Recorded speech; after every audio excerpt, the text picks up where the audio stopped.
નામ છે આપનું? મારું નામ ગમારા રણજીત નારાયણભાઈ ગમારા. શું વિષય હતો આજે?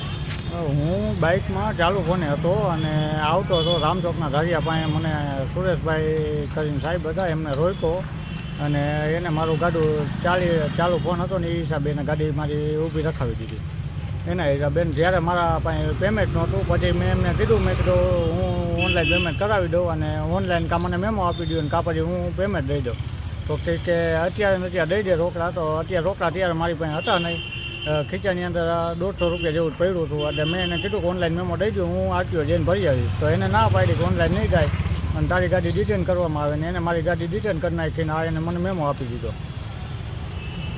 એને કહી દીધું કે આરટીઓ જઈ અને તું ભરી આવજે અને પછી હોન્ડા લઈ જજે.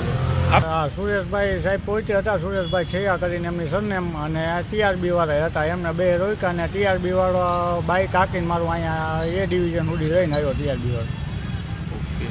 એટલે અહીંયા તમને જ્યારે લઈ આવવામાં આવ્યા ત્યારે તમને શું કીધું હતું કે અહીંયા ઓનલાઈન ભરાઈ જશે એવું કહીને લઈ આવ્યા હતા? ઓનલાઈન કે તમને ભરવાનું કીધું કે તમે ભર્યું ને મેં કીધું, મેં પછી એને મેં બતાવડાવ્યું, મેં પાકીટે બતાવ્યું. મેં કીધું મારી પાસે 150 રૂપિયા કેશ પડ્યા છે અને 500નો મેમો છે, હું ઓનલાઈન આરટીઓએ ભરી આવીશ, બીજો જ કાંઈ વાગુનો છે નહીં મારો. તો એને એમ કીધું કે હોન્ડા રિટર્ન થઈ ગયું ને હવે આરટીઓએ ભરી અને પછી તમે આવજો, જે કરવું હોય એ આરટીઓએ જઈને પહોંચ લઈને સિક્કા મારીને પહોંચ દે તમને, પછી આવજો.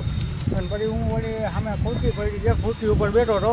મને કહે કે ખુરશી ઉપર કે અત્યાર સુધી બેવા દીધા, હવે તમે બહાર વયા જાવ. મેં કીધું ખુરશી રહીની સરકારી છે, ખુરશી રહીની તમારી પ્રાઇવેટ તો છે નહીં. તો એને એમ કીધું કે અત્યાર સુધી તમને બેવા દીધા, આખો દિવસ બેવા ન દે. મેં કીધું આખો દિવસ બેવાની વાત જ નથી ને. ભાઈ આવે છે મારે, એ ભાઈ વાતચીત કરીને ના ઓનલાઈન દંડ ભરવાનું થાય તો ભલે ને હોન્ડા રિટર્ન રાખો તો મને કાંઈ વાંધો નથી. ભાઈ વાતચીત કરતા જાવ.